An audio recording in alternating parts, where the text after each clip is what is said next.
महोदय, मैं फिर इस सदन में रखना चाहता हूं और अपने विपक्ष के मित्रों को भी, जो जाति जाति की रट लगाते हैं ना, इनको भी मैं बताना चाहता हूं। आजादी की लड़ाई में दो दलित नेता इस देश के अंदर थे।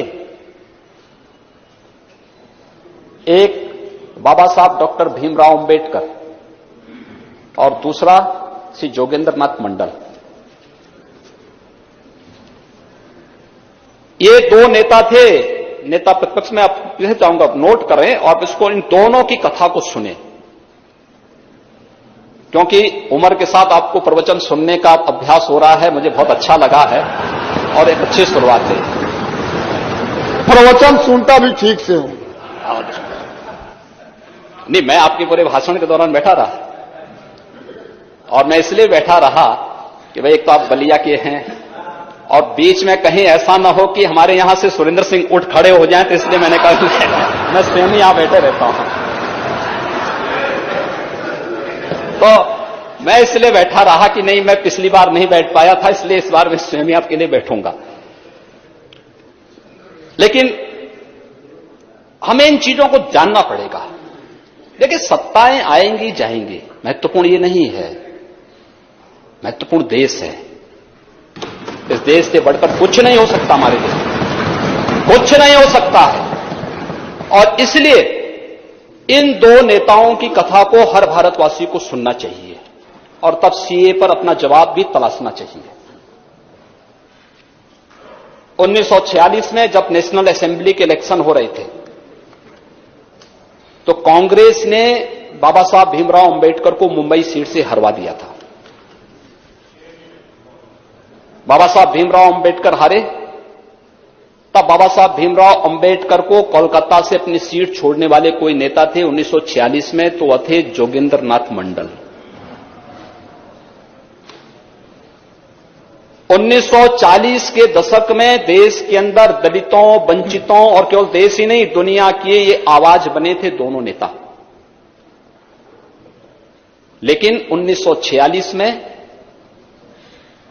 एक तरफ बाबा साहब भीमराव अंबेडकर को प्रलोभन दिए जा रहे थे। किसने नहीं दिया? जिन्ना ने दिया, हैदराबाद के निजाम ने दिया, जूनागढ़ के नवाब ने दिया। लेकिन बाबा साहब भीमराव अंबेडकर, उन्होंने कभी अपने मुद्दे से टस से मस नहीं हुए। उन्होंने कहा था कि मैं जानता हूं कि भारत के दलितों और वंचितों का हित कहां सुरक्षित है।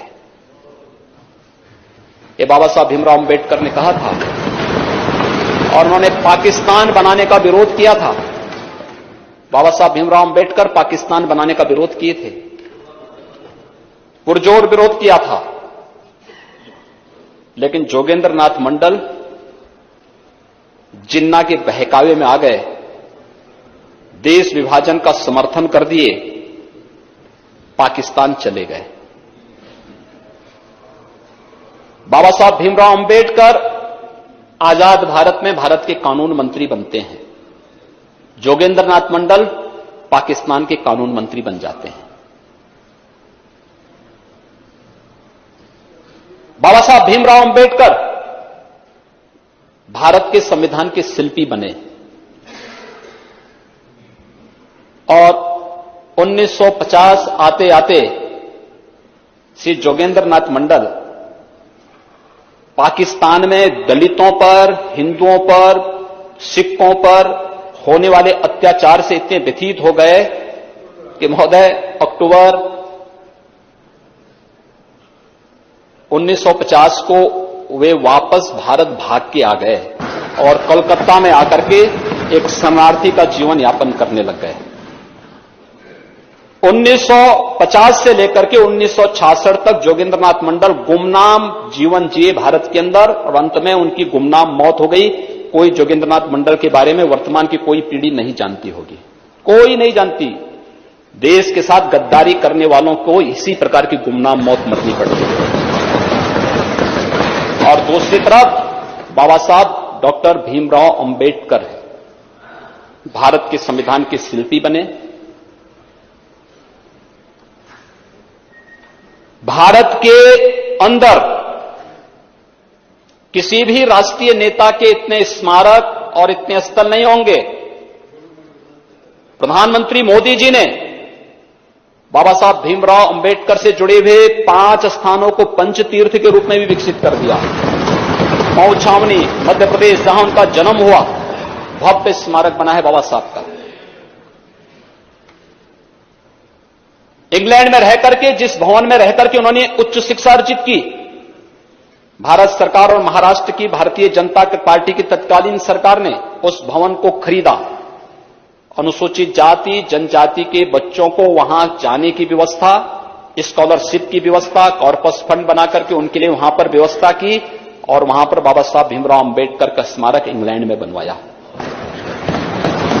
दिल्ली में जिस भवन में रहकर के उन्होंने सार्वजनिक जीवन अपना जिया, वहां पर एक इंटरनेशनल अंबेडकर स्मारक, वहां पर भी भव्य स्मारक बना है। कभी जाकर के देखें लोग, इनकी आंखें चौधिया जाएंगी। नागपुर में उनकी दीक्षा भूमि, भव्य स्मारक, और उनका चैत्य भूमि मुंबई में भव्य स्मारक विकसित हो रहा है। यह है सम्मान। और यही नहीं, स्वतंत्र भारत ने उन्हें भारत रत्न की उपाधि से सम्मानित करके भारत रत्न की उपाधि। यह है दो लोगों की कथा। एक राष्ट्रपुत्र बनकर के भारत रत्न बना और एक ने देश के साथ गद्दारी की, गुमनाम मौत मरा। अब तय कर लें कौन क्या करना चाहता है।